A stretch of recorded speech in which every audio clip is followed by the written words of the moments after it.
नमस्कार। आइए एक ऐसी कहानी पर गौर करते हैं जो किसी आम राजनीतिक खेल से बहुत आगे की है। ये बिहारा असेंबली कॉन्स्टिट्यूएंसी सीट नंबर 193 की हकीकत है।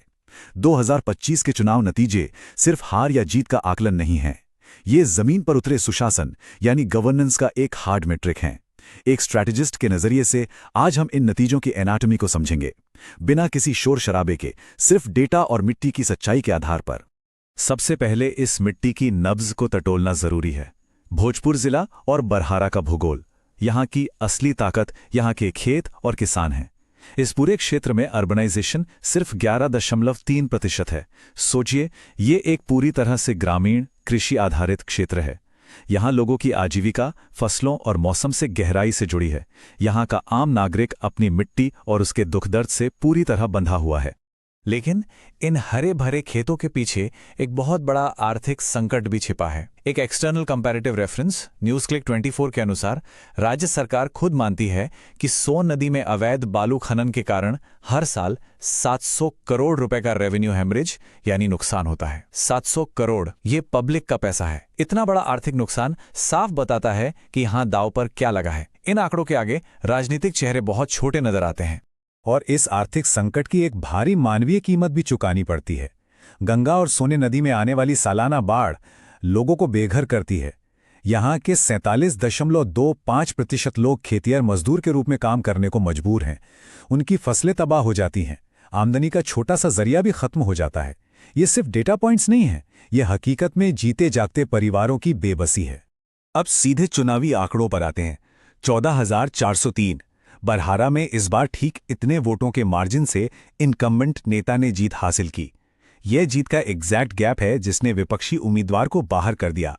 ये आंकड़ा बताता है कि मुकाबला कितना स्ट्रक्चर्ड था और स्थानीय राजनीतिक मशीनरी जमीन पर किस हद तक मजबूत थी। एक और आंकड़ा जो पूरी कहानी बदल देता है, 58.34%। ये 2025 का वोटर टर्नआउट है, जो पिछले चुनाव के मुकाबले 5.74% का एक बहुत बड़ा उछाल है। ग्रामीण बिहार में जब टर्नआउट इतना तेजी से बढ़ता है तो ये किसी न किसी विशेष वर्ग के हाइपर मोबिलाइजेशन का साफ संकेत होता है। इस बढ़े हुए टर्नआउट ने इस कॉन्स्टिट्यूएंसी के मैथमेटिकल संतुलन को पूरी तरह से हिलाकर रख दिया। लेकिन इस मैट्रिक्स के और गहराई में जाने से पहले हमें इस आकलन को अपने संवैधानिक मूल्यों में स्थापित करना चाहिए। एक जिम्मेदार लोकतंत्र में इन्फॉर्म्ड पब्लिक स्पीच, नागरिकों की एब्सोल्यूट डिग्निटी और भारत के डीपीडीपी फ्रेमवर्क के तहत उनकी प्राइवेसी और कंसेंट सबसे ऊपर आते हैं। ये विश्लेषण किसी पक्ष या विपक्ष को टारगेट नहीं करता। ये जनहित, मर्यादा और सुशासन का एक निष्पक्ष डेटा ड्रिवन डायग्नोस्टिक है। अब बिहार के सामाजिक मैट्रिक्स को देखते हैं, जो एक बारूद के ढेर जैसा है।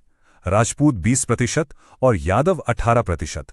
इन दोनों की लॉयल्टी काफी डोमिनेंट और फिक्स्ड मानी जाती है। लेकिन असली किंग मेकर्स यहां कोई और हैं। 25% ईबीसी और ओबीसी वोटर और 15.91% शेड्यूल कास्ट वोटर्स। जीत और हार का पूरा गणित इस बात पर निर्भर करता था कि इन स्विंग वोटर्स को किसने अधिक प्रिसीजन के साथ अपने साथ जोड़ा। यहां एक ऐसी हकीकत सामने आती है जो पूरे सिस्टम के विरोधाभास को उजागर करती है। विपक्षी उम्मीदवार की घोषित संपत्ति 30.7 करोड़ रुपए थी, और ठीक इसके विपरीत जमीनी सच्चाई यह है कि यहां की 47.25% आबादी गरीब खेतीहर मजदूर है। नेतृत्व की इस बेहिसाब दौलत और आम जनता की स्थानीय गरीबी के बीच का यह गहरा डिस्कनेक्ट चुनावी हार का एक बहुत बड़ा कारण बना। उम्मीदवार के स्कोर कार्ड को अगर हम ध्यान से देखें तो क्लियर पिक्चर मिलती है। वेल्थ यानी दौलत में स्कोर 5 में से 5 है, लेकिन क्लीन इमेज में सिर्फ 1। विपक्षी उम्मीदवार पर 4 आपराधिक केसेस दर्ज थे। इस आपराधिक रिकॉर्ड ने इनकम्बेंट को एक बना बनाया नैरेटिव प्लेट पर रखकर दे दिया। इसने विपक्ष के किसी भी विकास या बदलाव के दावे को पूरी तरह न्यूट्रलाइज कर दिया। बहराहा में पिछले 6 टर्म से, जैसा कि पीआरएस 2020 के डेटा में दर्ज है, स्थिति एक अजीब से एडमिनिस्ट्रेटिव नेग्लेक्ट की रही है। यह किसी साधारण पार्टी वेव का नतीजा नहीं है, बल्कि एक बहुत ही गहरा क्रॉस कास्ट पेट्रोनेज नेटवर्क है जो यहां काम करता है। ये नेटवर्क सिस्टम की आम कमजोरियों पर टिक कर एक ऐसी मोनोपोली बन गया है जिसे आसानी से बाईपास नहीं किया जा सकता। और अब एक ऐसा आंकड़ा जिसने पूरा खेल पलट दिया, 18,252। ये उन वोटों की संख्या है जो निर्दलीय और फैक्शनल उम्मीदवारों ने काटे। जरा ध्यान दीजिए, ये संख्या इनकम्बेंट की जीत के मार्जिन यानी 14,403 से भी काफी बड़ी है। इसे हम लीथली स्पॉइलर इफेक्ट कहते हैं, जिसने अकेले ही विपक्ष की राजनीति और पूरे मैथमेटिकल प्रोबेबिलिटी को खोखला कर दिया। ये हार अचानक नहीं हुई थी, ये दरअसल उनके अपने स्ट्रक्चरल डीके का परिणाम थी। फाइनल माइल पर पोलिंग बूथ एजेंट्स का गायब होना, सारे रिसोर्सेज का सेंट्रलाइज हो जाना और सबसे अहम बात, फीमेल वोटर्स तक रीच आउट करने में बुरी तरह विफल होना।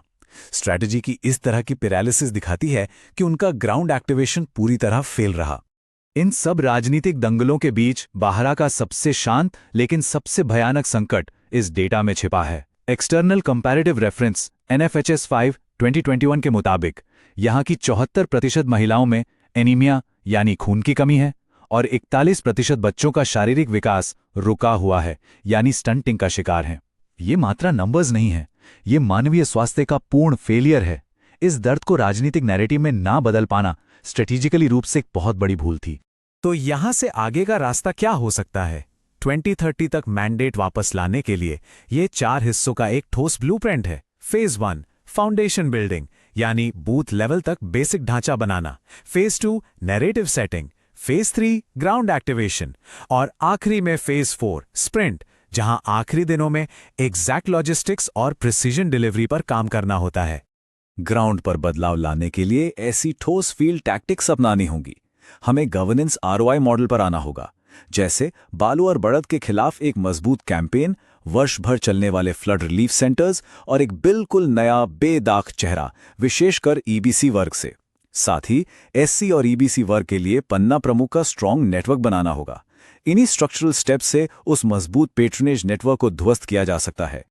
और एक बार फिर याद रखने वाली बात यह है कि हमारा अंतिम लक्ष्य संवैधानिक जवाबदेही होना चाहिए। वोटर्स को सिर्फ वोट बैंक समझने की आदत अब छोड़नी होगी। भारत के संविधान और DPDP नियमों के दायरे में रहकर नागरिकों की डिग्निटी, उनके इन्फॉर्म चॉइसेस और प्राइवेसी कंसेंट को सुरक्षित करना, यही एकमात्र तरीका है सुशासन और राजनीति को फिर से सम्मानजनक बनाने का। यहां एक स्पष्ट और शांत चेतावनी सामने आती है। अगर बारह में सब कुछ ऐसे ही चलता रहा, स्टेटस को बना रहा, तो अगली बार भी बिल्कुल ऐसी ही मैथमेटिकल डिफीट तय है, इसमें कोई शक नहीं है।